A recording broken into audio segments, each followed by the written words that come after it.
Ada yang tahu? Bapak-bapak ada yang tahu Imam Ghazali? Tahu? Ada yang pernah lihat karikaturnya? Saya nggak bilang mukanya ya. Nah, ini kan lukisan. Ada yang pernah lihat lukisannya? Kira-kira dengan beliau ini perbandingannya berapa banding berapa? Nah, kalau yang tahu Imam Ghazali ini persis dari tampilannya itu nih. Dan kebetulan Imam Ghazali kan seorang filosof ketika muda ya, sebelum menjadi sufi. Di mudanya kan seorang filosof. Nah, kebetulan beliau ini Pak Asep juga doktor filsafat. Jadi mampu memandang segala masalah dalam kacamata filsafat. Jadi dalam filsafat itu nggak ada istilah benar apa salah, nggak ada. Jadi nggak ada istilah benar salah. Kenapa? Karena kebenaran hanya wasilah jalan menuju kebijaksanaan.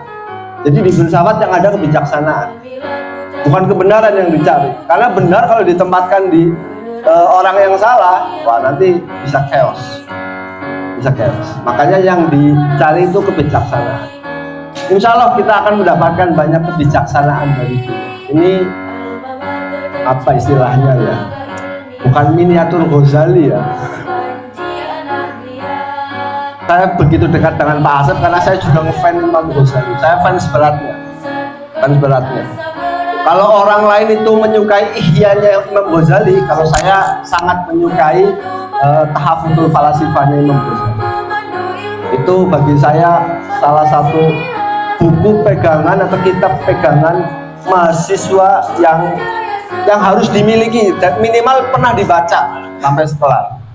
Itu kalau sudah bisa membaca Tahaffudzul Falasifah, insya Allah dalam berdiskusi di kelas dan sebagainya, insya Allah akan mendapatkan kebijaksanaan yang banyak. Nah, jadi namanya perbedaan pendapat kayak gini biasa. Ini nanti akan menjadi pemateri juga. Dan untuk tema kali ini, silakan Bapak Ibu baca. Modernisasi apa Bapak Ibu? Modernisasi dakwah dalam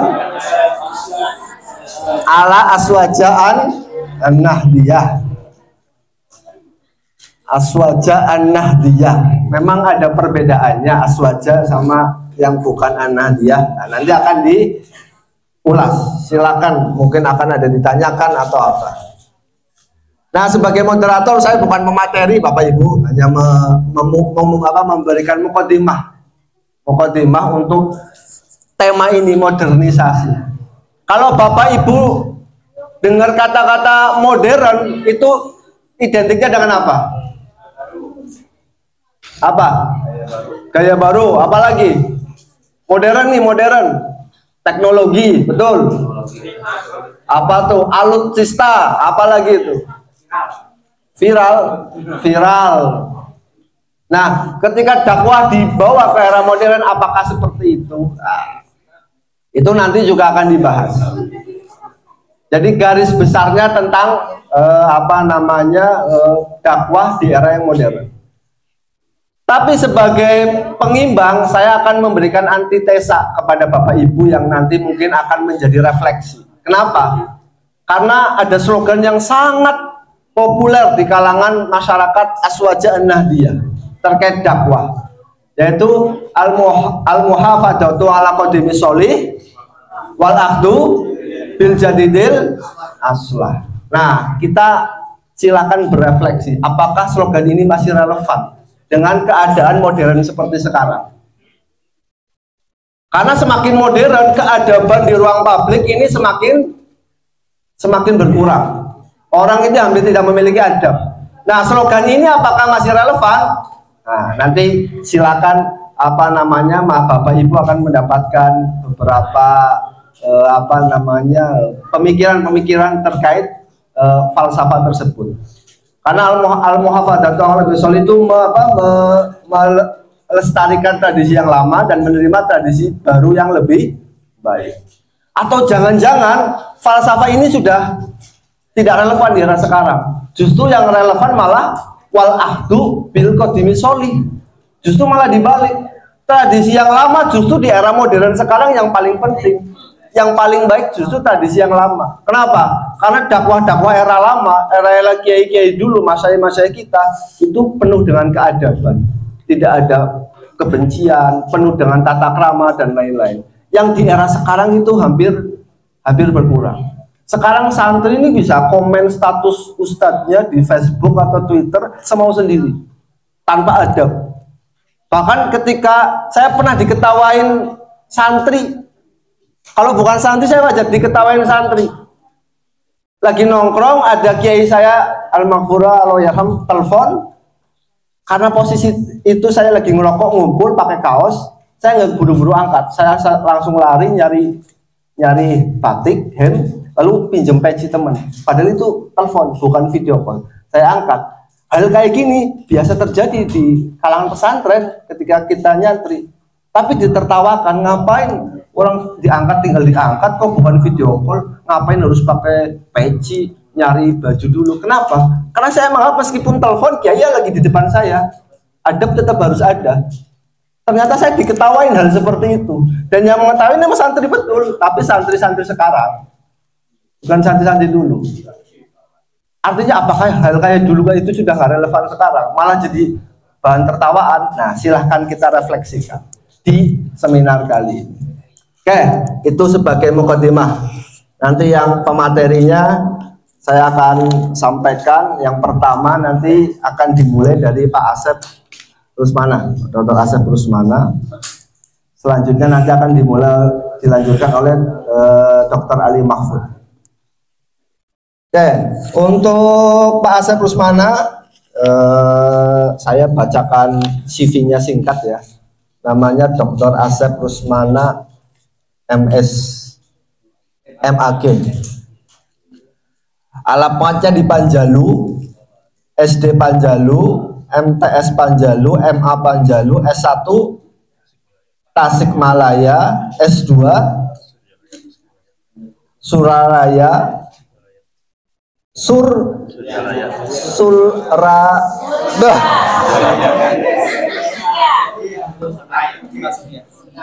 rokok saya bukan Surya jadi susah. Suryalaya Tasikmalaya dan S3 UIN Bandung Filsafat. Itu saja untuk CV singkatnya. Untuk waktu nanti kita sepakati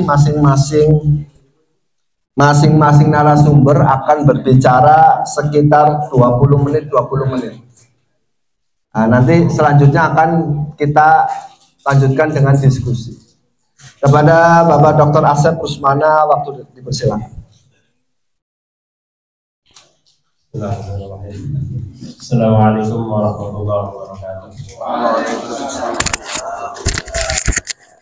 Alhamdulillah, wassalatu wassalamu ala asyrafil anbiya wal mursalin sayyidina wa nabiyina Muhammadin wa ala alihi washabihi ajmain. Qala rabbi shrah li sadri wa yassir li amri wa hlul 'uqdatam min lisani yafqahu qawli ya fatahu ja'alim. Ilahi anta maqsudi wa raka matlubi a'tini mahabbataka wa ma'rifataka wa ilahi anta maqsudi wa ridaka matlubi wa fawwidu amri ilallah. Allahumma inni as'aluka sirri dhati wa dhati syiriki tajabtu bi nurillah wa bi nuri arshillah wa bi kulli ismillah la hawla wa la quwata illa billah. Alhamdulillah, berkat rahmat karunia Allah Subhanahu wa taala, dalam kesempatan ini kita dapat melaksanakan ta'lim. Semoga Allah memberikan ilmu yang bermanfaat buat kita semua. Dan tiada lain inilah suatu karunia dari Allah, bahwa kita ada dalam dimensi ilahiyah. Dalam kesempatan ini, karena waktunya begitu singkat, kalau di suasana yang sederhana begitu sempit, tidaklah sesempit pikiran kita, tidak sesempit jiwa kita, tapi seluas bagaikan langit dan bumi. Oleh karena itu, tiada kehidupan yang diharapkan kecuali ridho Tuhan.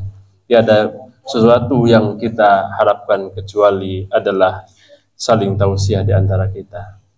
Karena semua manusia penuh dengan kekurangan, penuh dengan urisi dan fantasi. Tapi bagaimana hidup ini dengan realisasi dalam perjalanan hidup kita, sehingga kita menjadikan keselamatan dunia dan akhirat. Untuk kajian bagi saya ini, Bapak Agung berikan materi, yaitu paradigma dan filosofi dalam berdakwah. Nanti sesuai dengan judulnya beliau lah yang sudah profesionalisme dalam bidangnya.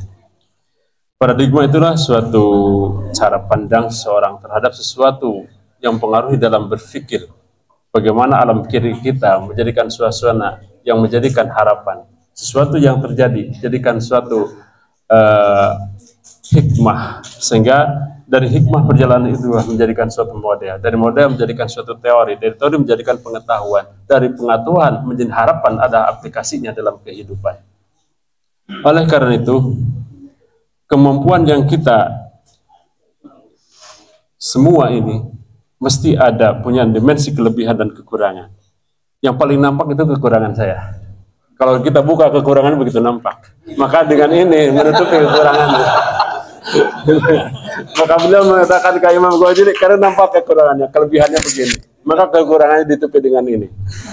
Tapi bukan berarti keturunan Sunan Kalijaga ya. Ya. Tapi sengaja inilah suatu nuansa perjalanan hidup yang nampak. Oleh karena itu, bagaimana fungsi daripada paradigma itu sendiri? Konsep yang dapat mempengaruhi kita dalam membantu suatu proses informasi. Bagaimana informasi itu masuk dalam alam pikir kita, masuk dalam jiwa kita, bahkan masuk dalam dimensi rasa. Sehingga dari jiwa masuk dalam rasa dan itulah masuk dalam dimensi kehidupan kita yang nampak dalam aplikasinya. Sehingga dalam beramal menjadikan itu amal dan nilai di hadapan Allah yang melahirkan ridhonya Allah. Dikala kita mengungkapkan, maka ungkapannya bagaikan untayan mutiara yang penuh hikmah. Sehingga dari ungkapan yang penuh hikmah inilah menjadi pemahaman keilmuan dalam dimensi tersendiri dan orang lain. Oleh karena itu, dakwah kita bukan hanya sebatas dalam dimensi majlis ataupun panggung, tapi bagaimana akwaliyah, af'aliyah, dan takririah yang menjadikan dakwah dalam kehidupan kita. Setidaknya sebagai cerminan untuk diri kita sendiri. Dalam artian, setelah berkata dan beramal, maka lahirlah muhasabah. Dan muhasabilah melahirkan alam fikir. Dari alam fikirlah menjadikan makna dalam kehidupan yang penuh hikmah ini. Sehingga dalam perjalanan kita ini penuh dengan tantangan. Kenapa? Karena tantangan itu melahirkan suatu perjuangan yang harus yakini. Sebab layang-layang tidak mungkin terbang tanpa menantang angin. Oleh karena itu, hidup adalah perjuangan, hidup adalah masalah. Maka sangat ironis manakala orang yang tidak mau bermasalah. Maka siap-siap nantinya masuk dalam menyusun skripsi, pasti dosen pembimbing menyatakan masalahnya apa. Ternyata masalah itu penting. Ya. Karena hidup tanpa masalah bagaikan berlayar tanpa nakhoda. Maka berbahagialah orang yang banyak masalah. Karena dengan masalah akan menaik suatu tangga-tangga yang lebih tinggi. Kalau dalam ilmu tasawuf itu ada maqamat wal ahwa. Dosen tasawufnya Pak Mamun adalah ada mahabbah, musyadah, muqarrabah, widatul wujud, fana, malakut, jabarut, dan a'la, al-baqa. Itulah tangga-tangga maqamat wal ahwa. Di manakah posisi kita berada? Maka disinilah posisi kita, apa di muhabbah, ada musyahadah, muqarrabah, ada dalam wihdatul wujud. Kalau dalam dimensi wihdatul wujud, berarti kita sebagai generasi Syekh Siti Jenar. Insya Allah. Jadi jangan jadikan suatu pengetahuan. Tasawuf jadikan sebatas pengetahuan, tapi jadikan sebagai pelaku. Filosofis bukan hanya sebatas pengetahuan, tapi jadikan makna dalam kehidupan.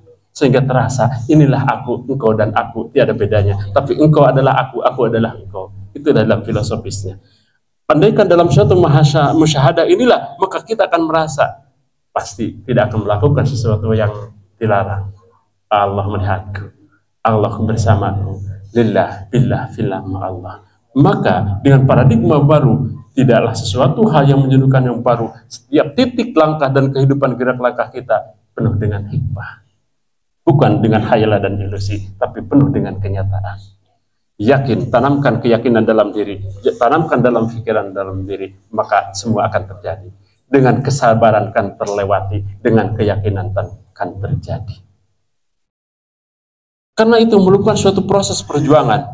Maka dalam filosofis Sufiyah itu merupakan suatu syariat. Karena syariat itu mengajarkan kita untuk membenahi diri. Kemudian ada tarekat, syariat, tarekat, hakikat, dan ma'rifat dan hikmah. Maka dengan tarekat itu mengajarkan kita untuk mampu mengendalikan diri. Dengan hakikat mengajarkan kita untuk berserah diri. Dan ma'rifat itu mengajarkan kita untuk mengenal sejatinya diri. Maka dengan syariat itu, kita kerjakan dengan penuh dengan ketabahan, penuh keyakinan, penuh dengan apa? Kesungguhan. Karena orang sungguh-sungguh atau syaja'ah tidak ada alasan untuk beralasan. Tapi orang pemalas akan 1000 alasan yang dia dapatkan. Orang sukses tidak penuh dengan alasan, tapi orang sukses penuh dengan kesungguhan. Datang sebelum waktunya, itulah tanda orang sukses. Datang lambat pada waktunya, itulah disebut orang yang lalai. Tapi jangan menjadi lalai. Oleh karena itu, hidup penuh dengan